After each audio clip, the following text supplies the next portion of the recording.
Shalom dan salam sejahtera.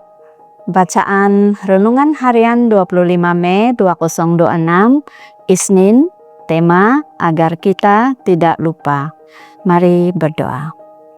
Bapa Surgawi, masa ini ya Tuhan, kami mau mendengar firman-Mu.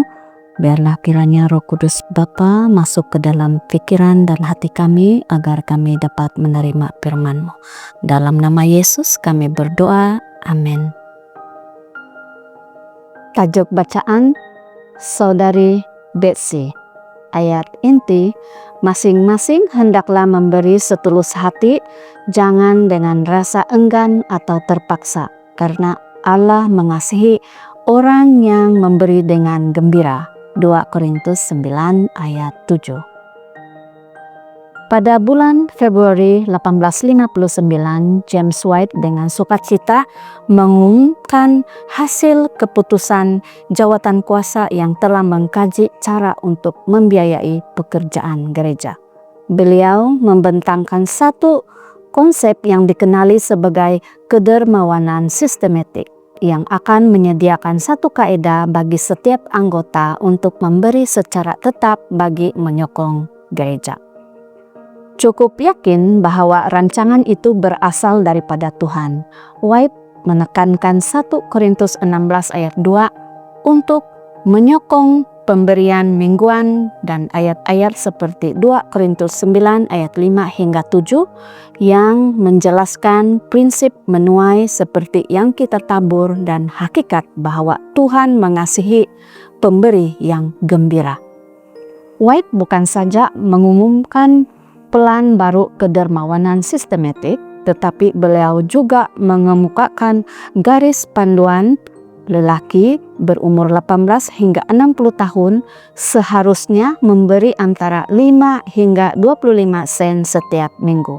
Manakala wanita dalam kumpulan umur yang sama harus menderma antara 2 hingga 10 sen dan kedua-dua kumpulan perlu menambah hingga 5 sen lagi untuk setiap $100 nilai harta yang mereka miliki. Mengikuti contoh 1 Korintus 16 ayat 2, dana kedermawanan sistematik dikumpulkan pada pagi Ahad apabila bendahari mengunjungi rumah setiap anggota dengan membawa bekas sumbangan dan buku rekod kedermawanan sistematik. Proses seperti ini, seperti yang Anda boleh agak, tidak diterima dengan semangat yang meluap-luap oleh semua orang.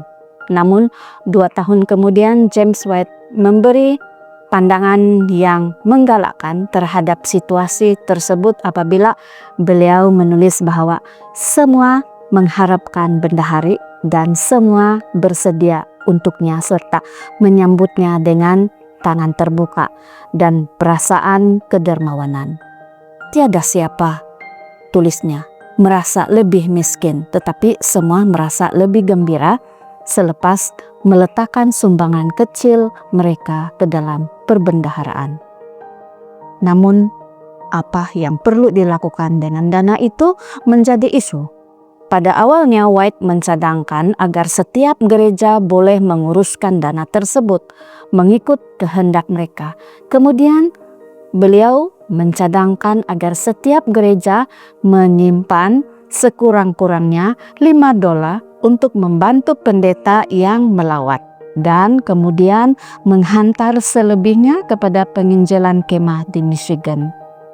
Kedermawanan sistematik atau yang kemudiannya dikenali sebagai Saudari Betsy merupakan satu langkah ke hadapan, tetapi ia jauh dari memenuhi keperluan gereja. Lebih dari itu, pada tahun 1859, golongan Sabbatarian masih belum mempunyai cara sistematik untuk menggunakan dana atau menggaji para pendeta. Kebanyakan daripada kita hari ini bersyukur karena bendahari gereja tidak muncul di serambi rumah kita setiap pagi Ahad dengan buku rekod di tangan. Tuhan telah membimbing kita ke jalan yang lebih baik, yang kurang mengganggu dan lebih mencukupi untuk membiayai gerejanya. Demikianlah bacaan renungan kita hari ini. Tuhan memberkati semua. Amin.